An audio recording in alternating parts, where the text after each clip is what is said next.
আমি বলেছিলাম, ওনাকে জিজ্ঞাসা করেছিলাম ইসলাম মানে কি, তো বলতে পারে ইসলাম মানে শান্তি, আর সনাতন সনাতন মানে হচ্ছে আনন্দ সচিব, তা আনন্দ আনন্দ যেখানে আনন্দ সেখানে হচ্ছে সনাতন। তা আমরা এগুলো মানি না, তাই এই গানটি বলেছে, মুখে আমরা কোরআন মানি, মুখে আমরা গীতা মানি, গুণী মানি সব জনা, আসলে আমরা শালা মানি না, মানি না, আসলে আমরা শালা মানি না।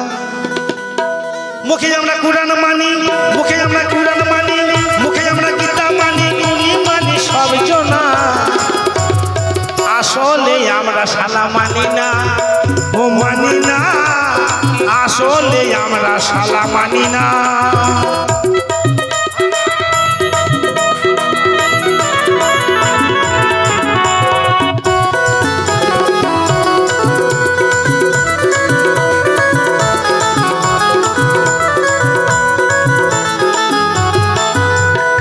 তাই ইসলাম মানে শান্তি। আমি ওনাকে বলেছিলাম, দেখবেন বাবা আসতে বাজাও, এই সামনে ভোট আসছে, যদি 10টা মার্ডার হয় দেখবেন 9টা মুসলমানদের, একটা বাঙালি। ইসলাম মানে শান্তি কোন জায়গাতে করে? হসপিটালে যান, 100টা রোগীর মধ্যে 90টা রোগী হতে, ইসলাম মানে শান্তি। বড় বড় তীর্থস্থানে ঘুরবেন, যত পা নাই, খোনা নাই, ট্যাং নাই, চোখ নাই, 100টার মধ্যে 80টা হতে। ইসলাম মানে শান্তি। দেখবেন না বেটা ছেলে, না মেয়ে ছেলে, যেটা হিজড়া বলে, 100টার মধ্যে 95টা ওনাদের, 5টা সনাতন ধর্ম। জেলখানাতে খবর নেবেন, 100টা আসামির মধ্যে 90টা ওদের, 10টা সনাতন ধর্ম। ইসলাম মানে শান্তি। তোমরা কোন জায়গাতে শান্তি করবে? ইসলাম ধর্ম অনুসারে ছবি দেখা নিষেধ করে, ইসলাম ধর্ম অনুসারে ছবি দেখা নিষেধ করে। ওরে ছবি দেখে ঘরে ঘরে, ছবি দেখে ঘরে ঘরে, ছবি দেখে ঘরে ঘরে, উলু গুরু মানে না। ইসলাম ধর্মে ছবি দেখা নিষেধ আছে বাবা, কিন্তু কেউ মানে? ওরে ছবি দেখে ঘরে ঘরে, উলু বুলু মানে না, আসলে আমরা শালা মানি না, মানি না, আসলে আমরা শালা মানি না।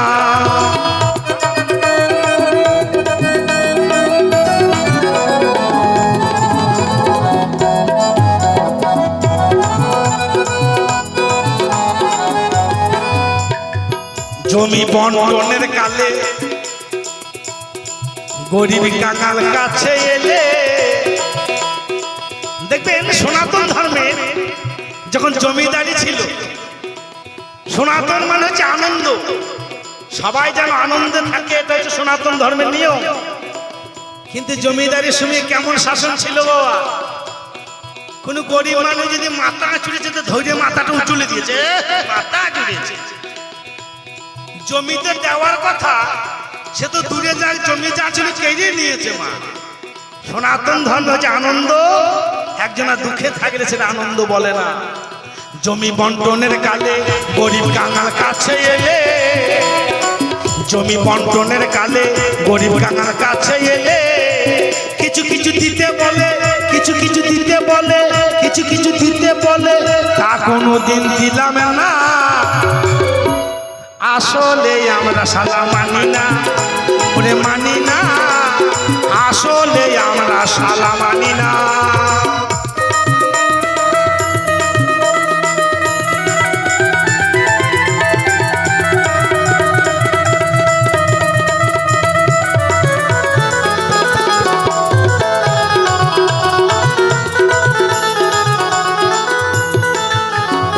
এইবার কোন জায়গাতে বলেছে?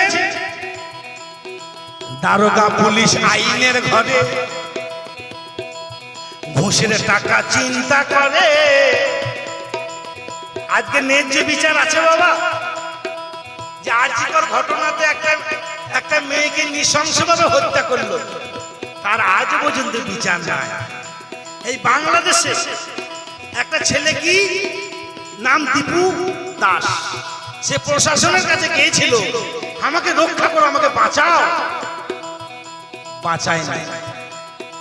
দারোগা পুলিশ আইনের ঘরে ঘুষের টাকা চিন্তা করে, ওরে ধরবো কি আর ছাড়বো কারে,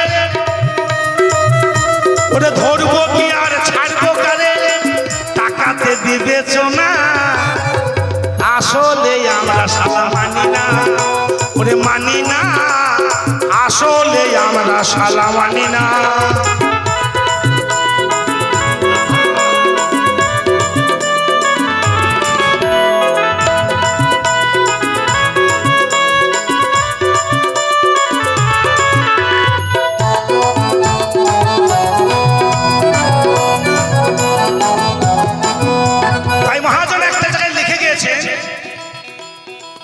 জ্ঞানী হবে অপমান, গুণী হবে দোষী, সত্য যাবে নির্বাসনে, মিথ্যা হবে বেশি। এখন রাস্তাঘাটে যেখানে যাবেন শুধু মিথ্যা। জ্ঞানী হবে অপমান, গুণী হবে দোষী, সত্য যাবে নির্বাসনে, মিথ্যা হবে বেশি। জাতি উঠবে অজাতের, শরম খাবে ধান, থাকবে না বাবা গুণী মানুষের মান।